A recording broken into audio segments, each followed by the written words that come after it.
नमस्कार दर्शक बंधु मुई बहादुर सोरेन कॉमेडी वाला आज एरकम वीडियो गोटाए नहीं आसी आमर गाँव वीडियो देखले मथा खराब हो जावा मोर पेछु दिगे देखी पारुछ की रकम देखा जाउची बड़ बड़ कोणा एटा होची इंदिरा आवास घर माने देखो कोणा केतटा अछि बड़ बड़ कोणा तीनटा अछि आर छुटिया छुटिया कोणा का अनेक गुड़े अछि सेगा गणी हेबनी एरकम परिस्थिति रे आम गाँव रे गरीब लोक माने अछंती सबु लोक नुहे केतजन अछंती एटा कॉन्ट्रैक्टर आसी करी तैयारी करी जाइछि सेटा तैयारी करी चली गेला सेटा करी देला सरी गेला एबे जे तापरे जे वन विभाग तरफ रु जे ए जे जंतु का कोई पठा नाय एटा तो बड़ भूल वन विभाग तरफ रु के जंतु कोई पठा नाय तुमे कहबो तांकर के जंतु वन विभाग रे पारा पूछी छन हाथी भालू बाघ एइगा सब तांकर जंतु आमे जेमती घरे पोषुचु गाई गोरु छेड़ी मेंढा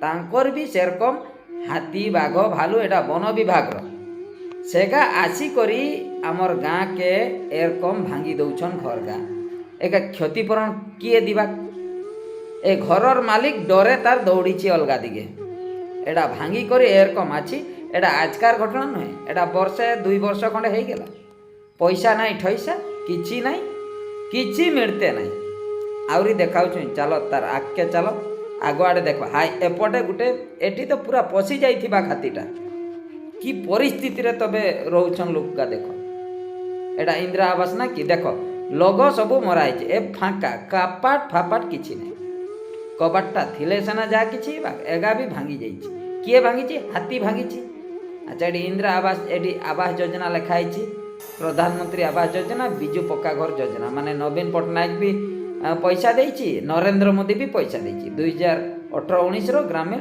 देखो एडी ना एड्रे जत माने जत के मेना का अटकल मूल्य 1,30,000 टाका मेना न्यूतुम दो हुयुक ना रागदाबास के तू दो कोड़ापड़ा माने पुड़ा पुड़ा को मेता उड़िएते दो ग्राम पंचायत दो हुयुक ना नलगजा राजगोविंदपुर दो थाना मयूरभंज जिला न हुयुक ना कथा माने की करबा कुह এই যে এটি গোটাই বুড়িটা রহুলা সেই বুড়িটা ডরে কিয়াড়ে চালি যাইছি তার আতা পাতা মিলুনি ডরে চালি গেলা না হাতি নেই কি নাই সেটা তো পরে জনা পড়বা হেলে এই যে পরিস্থিতি যেটা সৃষ্টি হয়েছে এটা পাই দায়ী কিয়ে এটা পাই দায়ী কিয়ে আউরি ঢের কা ঘর আছে দেখাবি এটা পাই দায়ী কিয়ে আমি কইবা এ বুড়ি বুড়ি কে ঠে দায়ী ঘর তো ভাল কি কমপ্লিট হই নাই প্রথম কথা তাপরে जदि भी हाथी आइला हाथी को वन विभाग खेदे ना नाई सेटा भी द्वितीय कथा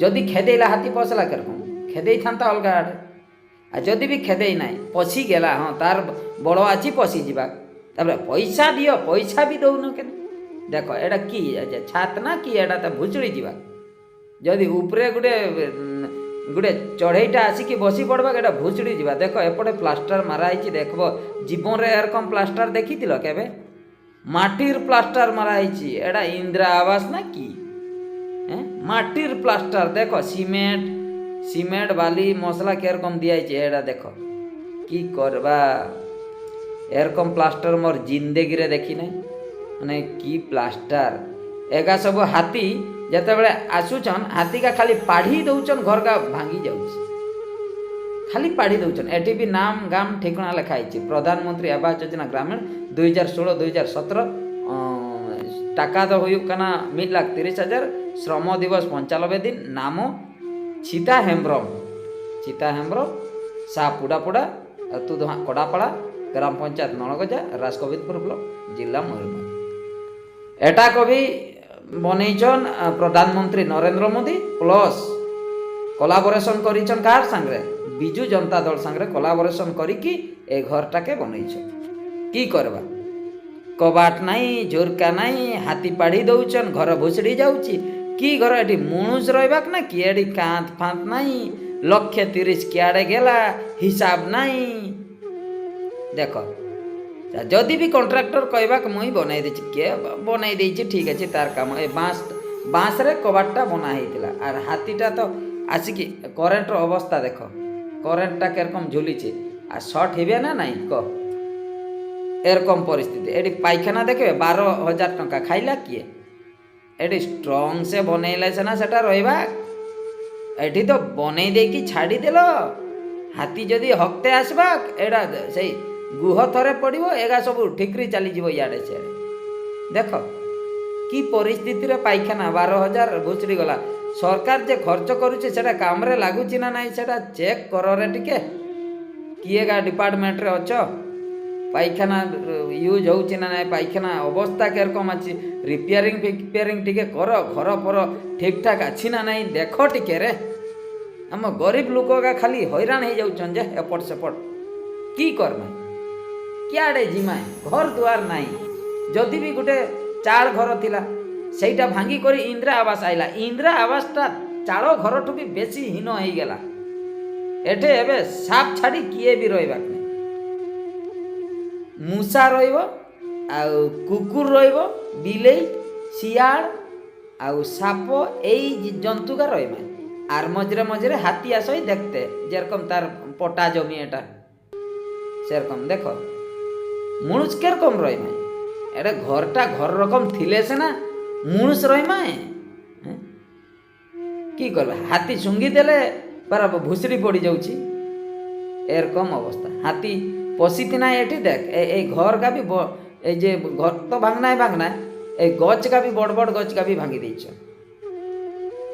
সাহায্য ফাহায্য দিও রে বন বিভাগ, সবু খাইদেব না কি পয়সা কা। গরিব লোক টিকে দিও। হাতি ঘর ভাঙ্গি দিলা তার বাবদ কই কেতে পয়সা মিল যে দিও টিকে। গরিব লোক কিয়াড়ে জিমা ডকুমেন্ট सबमिट করতে এতে বুদ্ধি নাই। কম সে প্রসেস কা আসিকি ক্যাম্পেনিং কর গাঁ রে। মানে বন বিভাগ এরকম হাতি যদি ঘর ভাঙে এরকম প্রসেসরে পয়সা মিলবা, এরকম প্রসেসরে ইয়ে মিলবা, মানে সাহায্য মিলবা। কি করবা, এই ভଳିଆ ପରିସ୍ଥିତି ଚାଲିଛି। ଆଉ ମୁଇଁ ଖାଲି ଭିଡ଼ିଓ ଉଠେଇ କରି ଛାଡ଼ୁଛି। କମ୍ ସେ କମ୍ ସରକାର ପାଖକୁ এই ଭିଡ଼ିଓଟା ପହଞ୍ଚୁ। ଦେଖ, ଦେଖିକରି ଅଡ଼ିଟ୍ ଫଡ଼ିଟ୍ କରତେ ଲୋକ ପଠାଅ। ଲୋକ କାକୁ ଯଦି ପଠେଇବନି ଆମେ ତ ଅସୁବିଧାରେ ଅଛୁ। ତୁମେ ଜାଣବ କେରକମ। ଆସ ଘରଟା ବନେଇ ଦେଲେ ହେଇଗଲା, ତାର ମେଣ୍ଟେନାନ୍ସ କିଏ করব? ଆଗରୁ ଚାଳ ଘର ଥିଲା, ମାଟି କାନ୍ଥ ଥିଲା, ଏ ଗୋବର ଲେସି କରି ହେଇଯାଉଥିଲା। ଏ ପାକା ଘରେ ଗୋବର ଲେସି ହବନି। ସେ ଯେ ଦେଖେଇଲି ମାଟିକା ଲେସା ହେଇଛି କେରକମ ଦେଖାଯାଉଛି। ଏରକମ ପରିସ୍ଥିତି। ভিডিও দেখল, এবে মোর গোটাଏ কোশ্চেনর উত্তর দিও। এই যে পরিস্থিতি ହେଇଛି, ঘটনাটা ঘটিছে, এটা পাই দায়ী কিয়ে? সাধারণ জনতা দায়ী, না এই ঘরর মালিক দায়ী, না হাতি দায়ী, না বন বিভাগ দায়ী, না ওড়িশা সরকার দায়ী, না প্রধানমন্ত্রী ভারত সরকার দায়ী? কিয়ে দায়ী? কমেন্ট করিকি নিহাতি জଣାইব। রহিলি, নমস্কার।